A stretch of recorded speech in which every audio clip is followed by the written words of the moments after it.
Graham joins us now. Senator, it is curious. I've been following this story for a couple days, how little we know about these individuals. We could presumably learn a lot quickly and they could release it. What have you heard back on the letter? What do you know? Haven't heard a word, but I'll make sure that I get an answer because, look, you got two fighting age males, came here illegally from the Mideast. What could possibly go wrong? Trying to lie their way and falsify their way into a Marine base. If that doesn't bother you, what would? For 2 years now, we've been screaming to high heaven, the border's broken, ISIS and Al-Qaeda are getting stronger over there, they're going to come here and kill a bunch of us if we don't do something new and different. For 2 years, they continue the same old policies. I want to know, were these two guys on the terrorist watch list? What do we know about them? Why did they want to get on a Marine Corps base pretending to be something they're not? They persisted. From what I understand, they pretended to be Amazon subcontractors, which they weren't. Yeah, exactly. They tried time and time again to get through. So this letter, you're asking for their alien files, how they came, are they on the terror watch list? How easy are those for someone like the Secretary of Homeland Security to obtain? And what is his track record for actually giving you information about things he may or may not want to share? Like pulling teeth. It took me months to find out that the man charged with killing Laken Riley, Mr. Ibram, I think is his name, came here illegally, paroled into the country because there was no space in El Paso to detain him.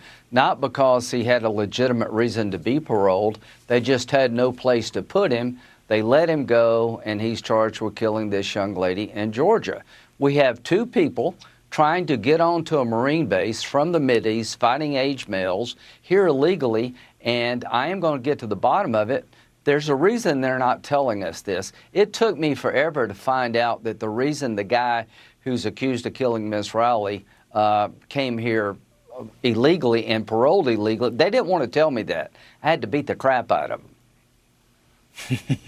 Well, you're right. If they knew there was nothing to it and they'd come running to the cameras and say, well, this was just a big misunderstanding, and absolutely they would.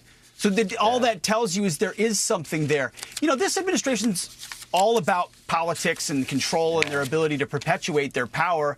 Wouldn't they recognize that this vulnerability eventually is going to come home to roost? 10, 11, 15 million illegals in this country from all around the globe. Eventually something terrible is going to happen, and it's going to be on them.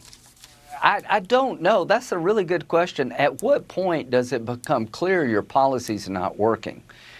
Look at what's going on in the Mideast. You're going to have the Prime Minister on in a moment. Look at the world we live in. They're trying to arrest the Prime Minister of Israel and the Defense Minister for fighting back against Hamas. They're putting the ICC, a rogue prosecutor, is drunk with power.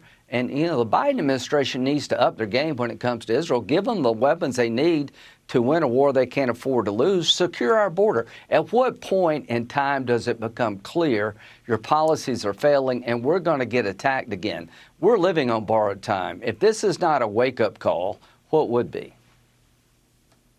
I mean, Senator, if you told us on 9/12/01 that we would be letting in people from all, I mean, where are we on threat levels today vis-a-vis 9/10? On a scale of 1 to 10, 12. So I've never seen it so bad. No, meaning versus the day before 9/11. Oh, yeah. Versus the day before 9/11. So here's what I would say. The FBI director said that the lights are blinking everywhere. He's seen threats before, but not so many at the same time.